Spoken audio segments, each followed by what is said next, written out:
মাজার ভাঙছ যারা, তাদেরকে আমি মন থেকে সম্মান জানাই, সেলুট জানাই। এখন আরও যত মাজার আছে সব ভেঙে চুরে গুড়িয়ে দেওয়া হোক। খুলনায় মাজারের মধ্যে একটা কুমির পালে, সেই কুমিরকে একটা জ্যান্ত কুকুর, জ্যান্ত একটা আস্তা কুকুরকে সেই কুমিরকে খেতে দেওয়া হয়েছে, কুমিরের সামনে দিছে খাওয়ার জন্য। অনেকে ভিডিও করতেছে, অনেকে দেখতেছে, যে যার মতো করে মজা নিতেছে, রং তামাশা করতেছে। যেহেতু একটা অবলা প্রাণী, একটা অবলা জান, আমরা কতটা নিকৃষ্ট হলে, কতটা নিষ্ঠুর হলে, অমানবিক হলে এরকম জঘন্য কাজ, এরকম নোংরা কাজ আমরা করতে পারি। এই জন্যই বলি, যারা মাজার ভাঙছে তাদেরকে আমি অনেক ভালোবাসি, তাদেরকে আমি অনেক সম্মান শ্রদ্ধা করি। এখন যত মাজার আছে সব ভাঙ্গা দেওয়া হোক, ঘুরিয়ে দেওয়া হোক। এই মাজারের মধ্যেই যত সব ভণ্ডামি, যত সব লুচ্চামি, যত সব ধরনের অবৈধ কাজ হয়।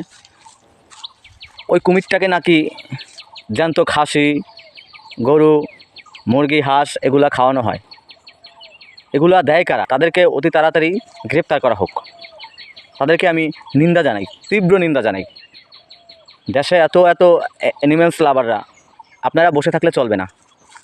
আমার টাকা নাই, সামর্থ্য নাই, আমি আগাইতে পারতেছি না। আপনাদের যাদের সামর্থ্য আছে তারা এর ব্যাপারে কোনো পদক্ষেপ নেন।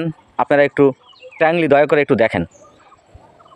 যে যার মতো করে কুকুর হত্যা করে, বিড়াল হত্যা করে, এটা কি খেলনার জিনিস? এটাও তো আল্লাহ সৃষ্টি করে পাঠাইছে আমাদের মাঝে থাকানোর জন্যই। আমাদের মাঝে থাকবে ওরা, আমাদের চারিপাশে ঘুরঘুর করবে, দেখবো আমরা। আল্লাহ কিন্তু আমাদের কল্যাণের জন্যই সৃষ্টি করছে এই প্রাণীগুলো।